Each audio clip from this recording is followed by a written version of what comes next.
Modding is an open secret in the Final Fantasy XIV community, a don't ask, don't tell situation.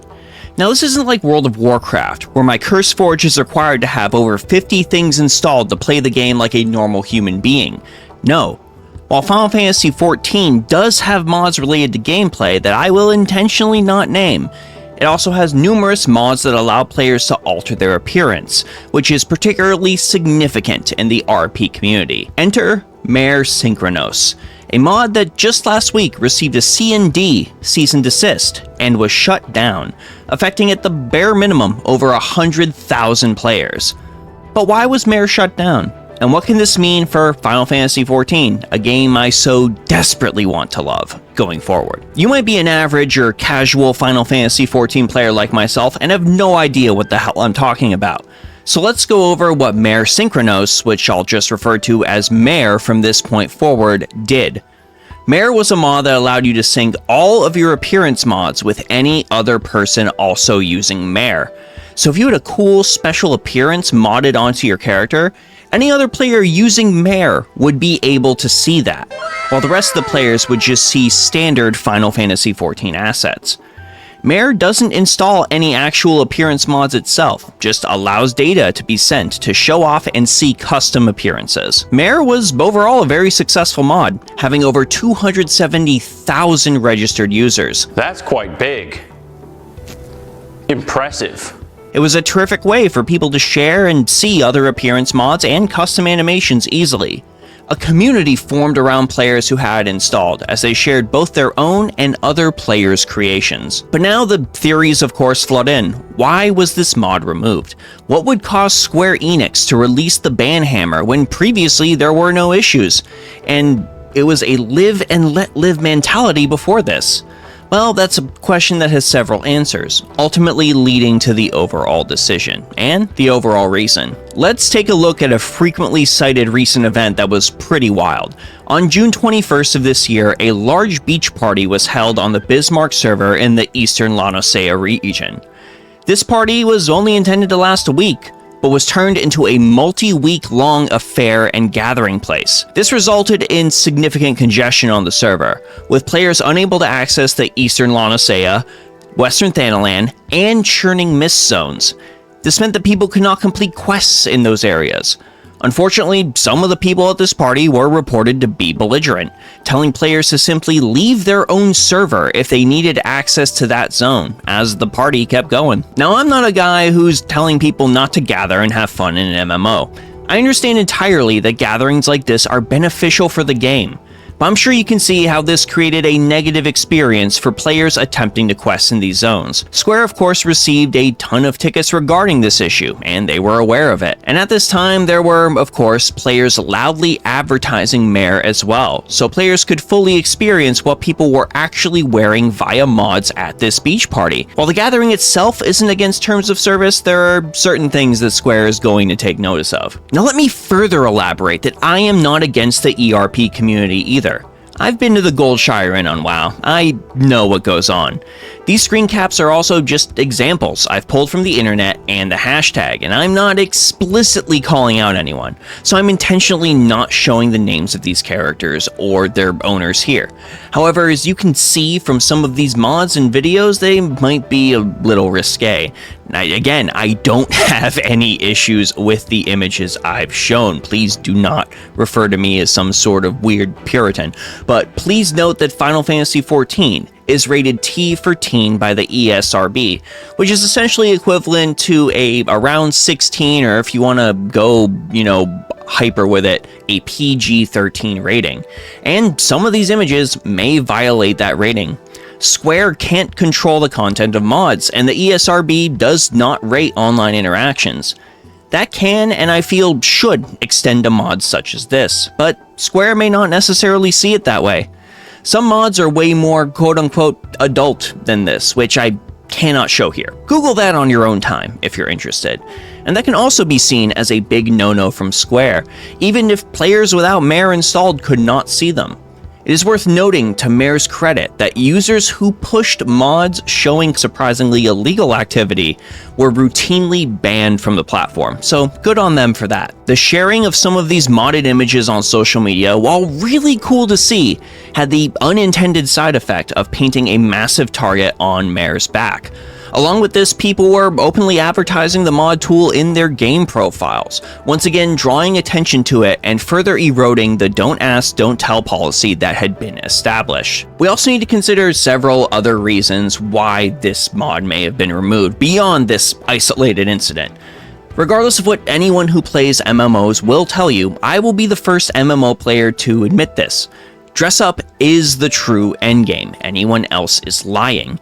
We all want our characters to look cool as we go on our respective adventures.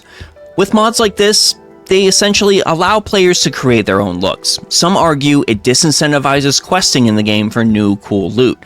I disagree with this entirely. There are many reasons to go and quest in game for new cool loot. What also may have more pull, if anything, is the fact that some character outfits are sold through Square's Final Fantasy XIV cash shop, the MOG Station.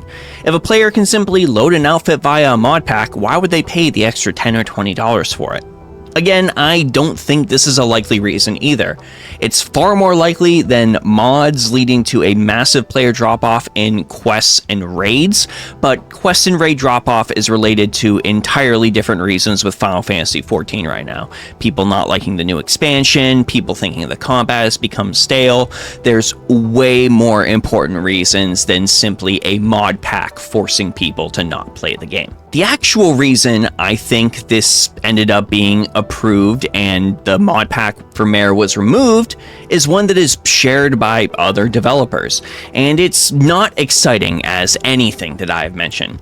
Now, Final Fantasy XIV is currently updating its blacklist and mute policies to prevent stalking and harassment. Tools like this are essential in any MMO. Now, I always posit that cyberbullying simply cannot exist unless you let it, because you always have the option to mute or block anyone who is being a massive jerk to you. Someone's giving you a bunch of trouble, just remove them from your life and pretend they don't exist via the magic of the internet. People will harass others for myriad reasons, whether it's an incident in a real-life relationship or someone simply undercutting them at the in-game auction house. Yes, people can be that petty. Now, Mare had access to the player's character data to broadcast the connected mods and allow other players to see them, specifically the Lodestone ID. Since the previous blacklist setup was character-based and not account-wide, you could essentially reverse engineer this Lodestone ID to identify any particular alts the Mare user may have had. You block some guy on your main? Well, he was likely able to reverse engineer this to find who your alt is if he cared enough to continue cyberbullying you. And now he has a whole new character to send nasty messages to. Now, check this quote from Naoki Yoshida. To address this issue, patch 7.2 introduced changes to the game's data structure, making it harder for third-party tools to associate characters with each other. In patch 7.3, we will be making even more significant changes to further obscure data that may potentially be used to determine whether characters belong to the same account. However, this implementation requires making changes and imposing certain restrictions on features which are currently used by our players. I understand this will pose an inconvenience for our players, but would appreciate your patience as we resolve this issue. Now, some may think this is just referring to things like, the fact that your blacklist might get reset, your mute list might get reset, but honestly, from the way I see it, it's just that simple. To work with their intended purpose of their blacklist updates, Square is not going to want any mod that would be able to broadcast a player's account ID in any way, shape, or form. Mare accessed that, and that's seen as a threat to privacy with these new changes. So, it's gotta go. Now, I'm unsure as to what impact this will have on Final Fantasy XIV as a whole. Remember, I did mention there were over 270,000 registered users using this, and it's no secret that the dedicated RP community has been helping to keep the game afloat amid dwindling subscriber numbers after the lackluster Dawntrail expansion, an expansion I couldn't even bring myself to finish, and I ended up dropping the game for what I believe is the currently more engaging World of Warcraft. And players did take to Steam to voice their displeasure regarding these changes, dropping negative reviews for Final Fantasy XIV en masse. Whether this will lead to an RP community exodus remains to be seen, but there are definitely some players who will be upset that they no longer have a way to showcase their super cool characters in-game. Now, let me ask you, what do you think about this recent C&D to the mod owner? Do you think this mod should have been banned, potentially in favor of helping with player privacy, or do you not see any issues with it? And how do you feel about Final Fantasy XIV as a whole? Do you still play it, or did you play it in the past and moved on to something else, or have you never even touched it? Please let me know in the comments. And this is the point where I give a massive thank you to all our YouTube members and patrons. Your support really means a lot to me, and I honestly appreciate it. If you would like to also be included on this and give some support to the channel, you can check out the links down in the description below. We've got the Discord, we've got the Patreon, we've got the Ko-fi, or you can even use the simple YouTube membership button. Know that regardless of what your support is, even if you just leave a comment down below, I really do appreciate it. And I try to read and get to as many as I can. Anyways, gang, that's it for me, Kawaii50. I hope you all have a phenomenal day, and I'll see you all in the next one.